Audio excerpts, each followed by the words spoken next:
Good morning and good afternoon and good evening to all of you joining us from different parts of the world. The Climate Ambition Summit, co-hosted by the United Nations, Great Britain and France, is gone underway. I think you all heard from the main participants already. The meeting is still going on, but we wanted to give you the opportunity to hear and get some questions into the Secretary General. So I will turn over the floor to the Secretary General and then we'll take a few questions. Sir, you have the floor. Thank you very much. Ladies and gentlemen from the media, welcome. At today's Climate Ambition Summit, I appeal to leaders worldwide to declare a state of climate emergency in their countries until carbon neutrality is reached.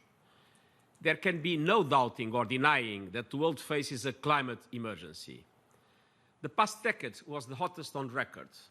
Carbon dioxide levels in the atmosphere are at record levels and rising.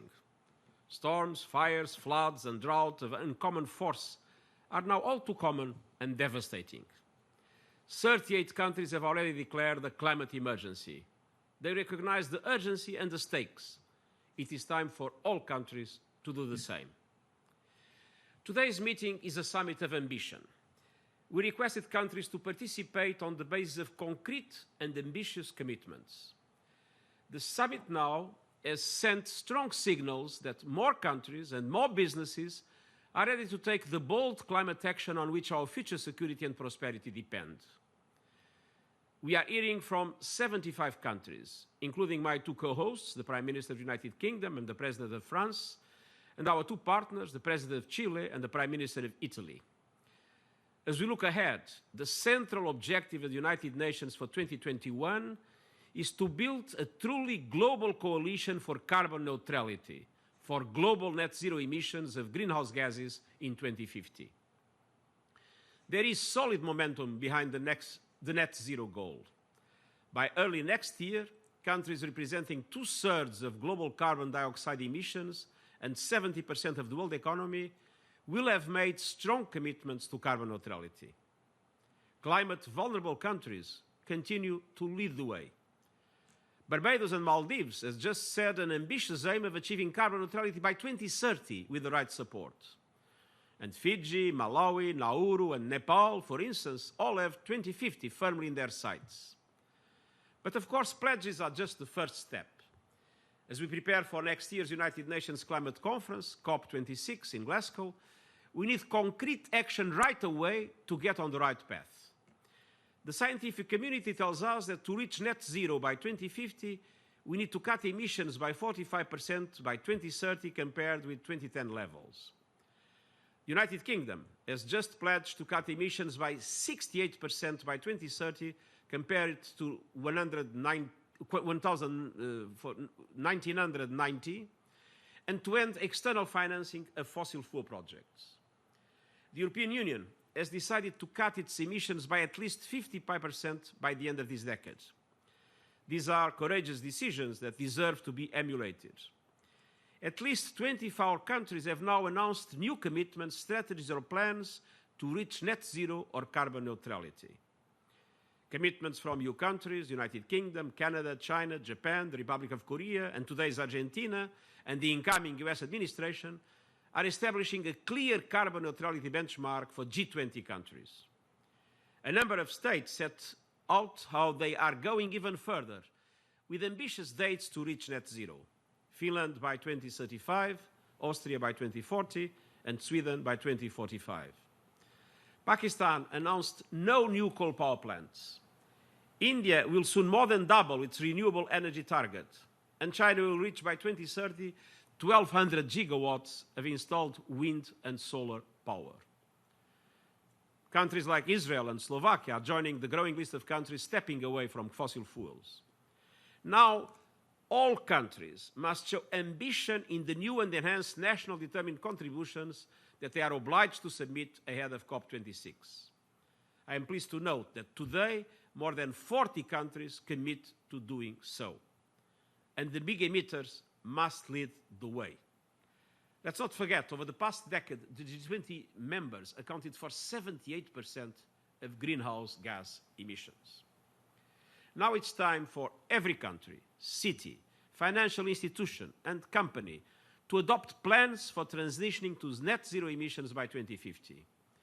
This transition must be just, with social protection and support for workers and others affected by decarbonization, and developed countries must meet their commitment to provide $100 billion a year to developing countries by 2020, an effort that is lagging badly, according to a report issued yesterday by independent experts convened by the United Nations.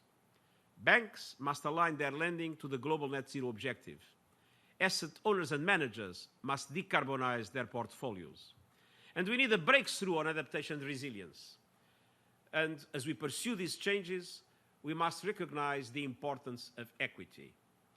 After all, the richest 1% of the world's people are responsible for 15% of harmful emissions.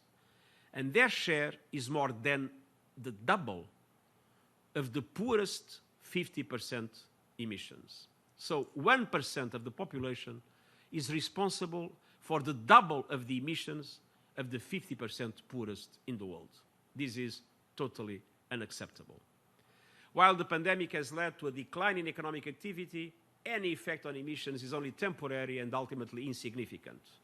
But the tragedy of COVID-19 has also given us an unexpected opportunity for a reset. COVID relief and recovery investments can spur a green transition. Policies to strengthen societies to face pandemics or other shocks can be a catalyst for sustainability. Pandemic recovery and climate action must be two sides of the same coin. The two tests of leadership today is to show climate ambition, take climate action, mobilize climate finance, and demonstrate climate solidarity. As we move towards COP26, I will continue to engage and convene all leaders to enlarge and further deepen our global climate ambition alliance. Thank you. I am at your disposal for a few questions.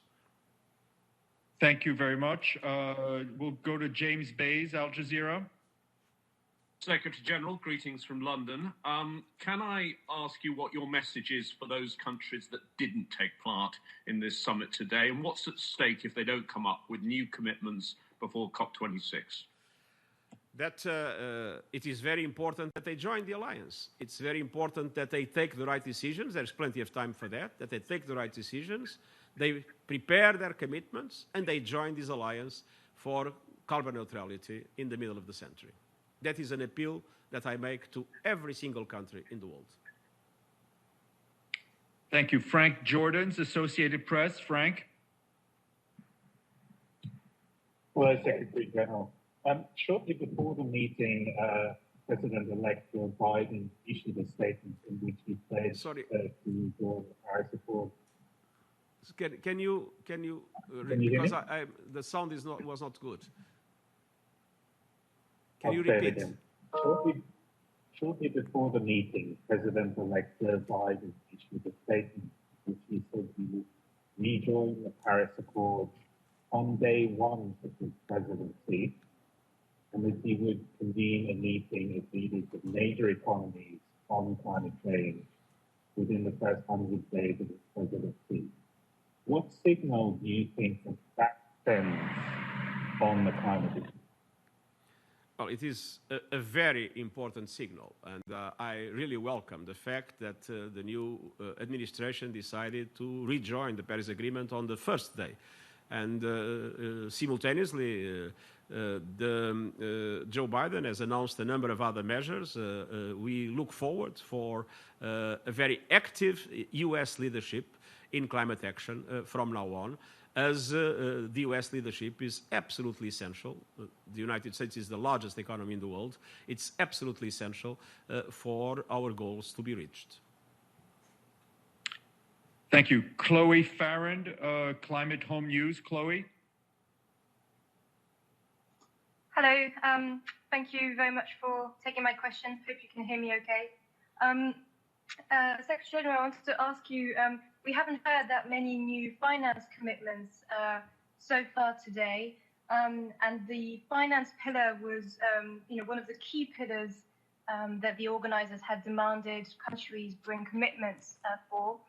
So have donor countries failed to step up to the mark on providing more finance for vulnerable nations, particularly at a time when they need it not only for recovering to COVID-19, but also, as the President of the Maldives said, to be able to decarbonize to net zero emissions by 2050? Thank you. Well, it is clear that the support to the developing world, both in liquidity and in debt relief, in relation to the COVID-19 response and recovery, has been insufficient. And it is also clear at the same time that the developed countries are still far from the objective of mobilizing $100 billion per year from public and private sources to support developing countries both in mitigation and adaptation. So there is a clear need to increase both forms of mobilizing finance, and they should be interlinked. As I said, response and recovery to COVID and climate action must be the two faces of the same coin. On the other hand, it is important to underline that until now, only 20% of climate finance has gone to adaptation. And we see that for countries in the developing world, small island developing states, look at the Central American countries with the floods recently, the drought in Africa and in parts of Asia, for the risks for countries like Bangladesh in relating to the rising sea levels. It is clear that we must increase support to adaptation. We must increase support to adaptation in order to allow those countries to build the resilience that is necessary for their communities to resist to the already inevitable impacts of climate change. So we need more resources, and we need to reorient those resources in order to have a larger share of climate finance to adaptation. Thank you. Urmi Goswami from Economic Times of India. If I could ask you to just speak slowly and very clearly. Thank you. Urmi? Thank you for doing this. My questions were not just finance is one part of the support, but the other part being the technology. And I'm wondering, that's again been a gap. And I'm wondering how that can, how do you seek to address that in the run-up to COP26? I think one of the most important aspects of solidarity at the present moment is to make sure that technologies that are necessary for the green transition must be made available to developing countries, and that to push for that, not only we need to increase the official development assistance, but we need to use all instruments, namely international financial institutions, national development banks and others, to create the conditions to attract, through guarantees, through partnerships, through other forms, the private investment and the private finance that are essential for this technological transfer to be fully effective. So this is I would say, an ambition in all fronts.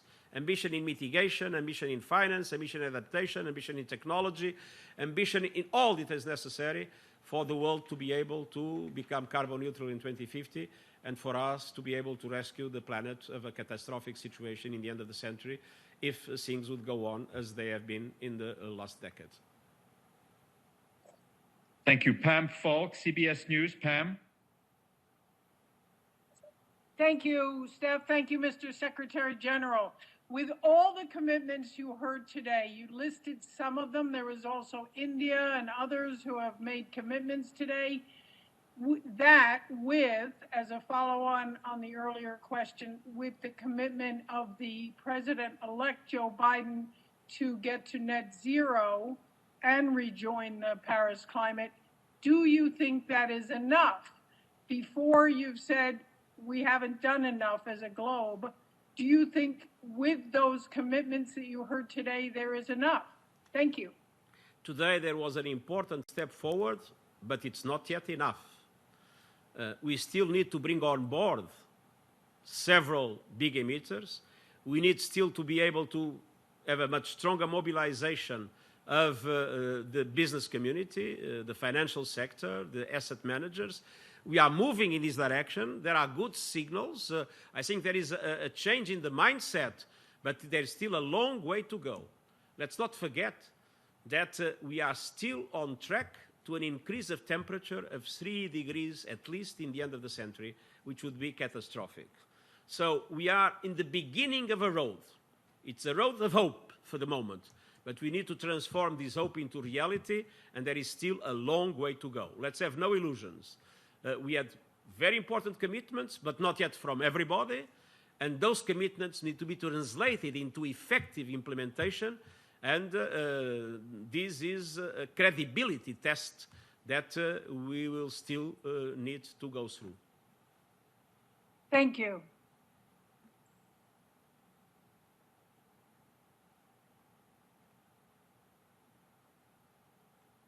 Sorry, I have no sound. I'm not hearing anything. Oh, sorry, Joe Klein and then Leslie Hook. Joe? Okay, thank you. Mr. Secretary General, you mentioned several times in your opening remarks China in a very positive vein in terms of their contributions to combating climate change. But according to their own stated individual nation commitment, they're not even going to peak in their use of coal and their increase in use in emissions of greenhouse gases until 2030. They're also apparently exporting a coal-powered technology.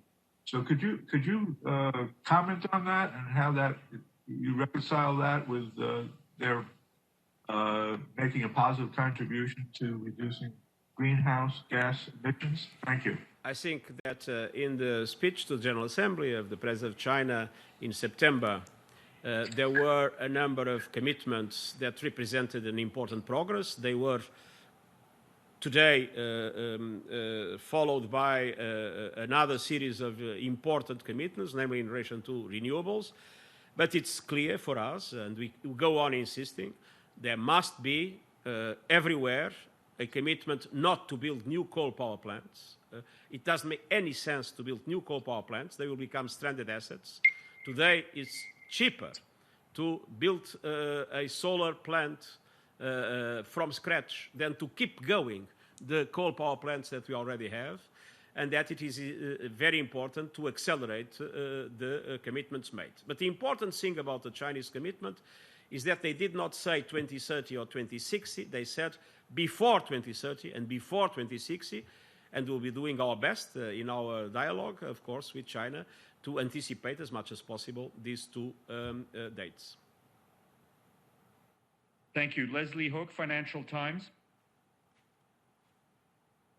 Hello. My question is also about China, and I'd just like to ask about the decision for President Xi Jinping to speak first. What was driving that timing? Thank you. Well, I sincerely do not participate in the elaboration of any speakers list, so I have no idea what you're talking about. Thank you. Abdelhamid Sayam, Abdelhamid, and then that'll have to be the last question, unfortunately. Thank you so much, Mr. Secretary General. In fact, Frank took one of my questions about the U.S. return to the climate change agreement. But I have a second question, if I may ask. How do you feel that when there is a permanent member of the Security Council break away from consensus, when there is a territory, a disputed territory, under discussion of the Security Council, break away and recognize the sovereignty of Morocco over Western Sahara when it's not yet settled in the United Nations? Thank you. Well, this is not related to the climate action summit, but as you know, and we have said it very clearly, for us, in relation to Western Sahara, everything remains as it was.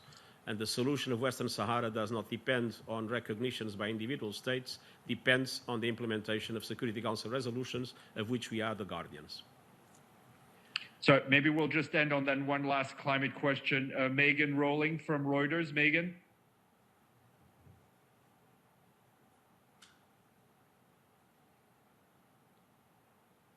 All right. Megan Rowling, if you can unmute yourself.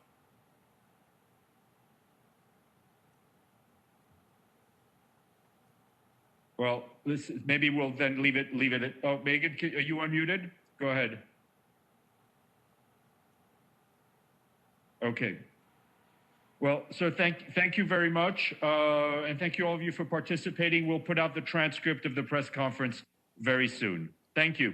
Thank you, sir. Thank you very much. All the best and keep safe. The COVID is growing everywhere.